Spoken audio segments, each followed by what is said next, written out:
Hey folks, so it's pretty miserable out there, so I've decided to stay in and do another turbo session. Say another turbo session, I actually quite enjoy them, and I find that you do get a good workout from them. You know, it does annoy me a little bit when I hear people saying, oh, you know, I hate my turbo session.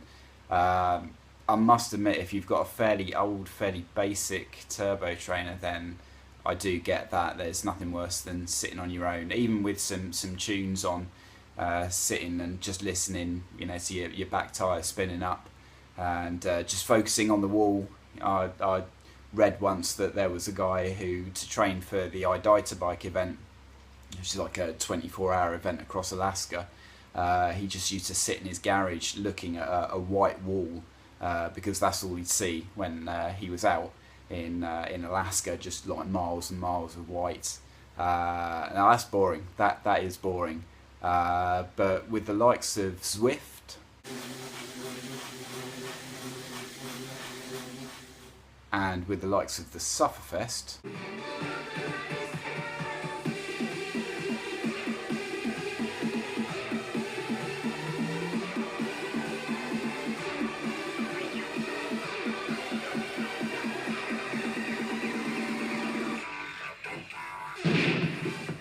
I think this is really transforming indoor training. You've obviously got to thank the new smart trainers for that. I've spoken to you before about my Tacx Neo. Absolutely love it. Forgot to mention actually that it's got a really cool cobble feature that you can feel the vibrations through the pedals when you're going over cobbles. Really like that. So I'm a big fan of Zwift and the Sufferfest, as you can see there. The Sufferfest videos. And what I've done to kind of make them a bit better is I've done an FTP test, so that's a 20-minute test that calculates how many watts you can hold over an hour. And what the Sufferfest do is quite a good spreadsheet that you can map your FTP, your power level, so you do really need some way of reading your power for this to work. Your power levels against their Suffer score, they call it. And what I've done is got a piece of paper, you see that there, and I've written the zones, and I've written what the Suffer scores are here and how they relate to power. So what's quite good with that is I can follow the power on my Garmin, and I can make sure that I'm sat in the right zone, because I used to do it without the power, and what I did find was I was just, you know, going way too hard, way too soon, and just I suppose it was good in the sense that I was getting a really good workout, but I was utterly smashed by the end. So in a sense I was working too hard. So doing this is giving it a bit of clarity. Also cadence, because Sufferfest use the cadence and the Suffer score, and I find that really works. Got a little bit of footage from my Garmin here.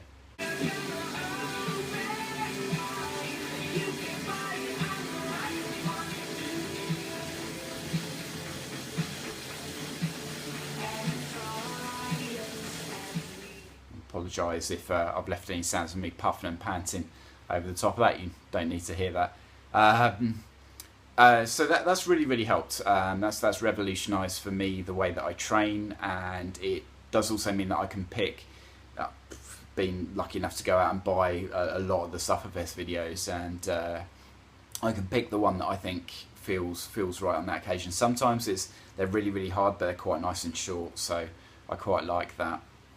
If I'm on Zwift, I must admit I do find the in-game sounds a little boring, so set of head cans. Buy a set that's sweat resistant, or buy a set that's cheap. This is a set that's cheap. I got these from Tesco's. They're about 20 quid, I think.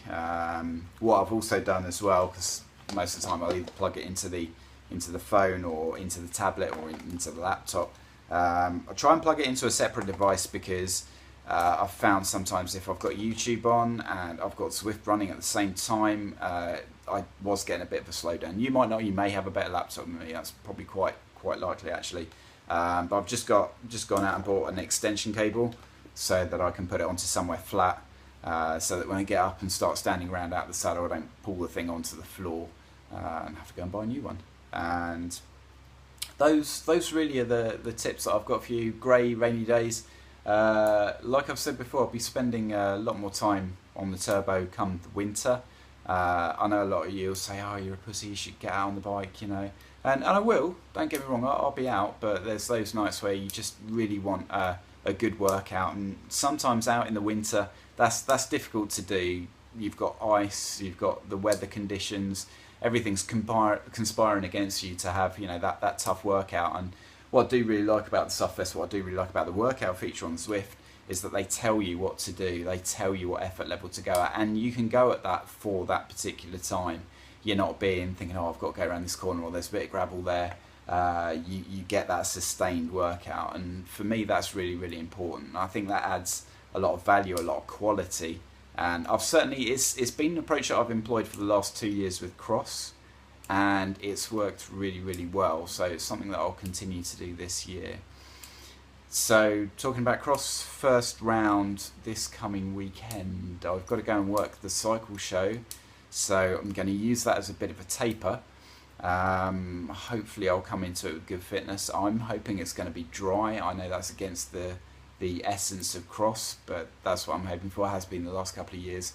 My favourite round, Halton in Wendover. I've got to say massive thanks to Kieran Jarrett he always puts on a quality event. So even if it's raining, I hope you got out, and if you're on the turbo, I hope you enjoyed the turbo. I'll see you all soon.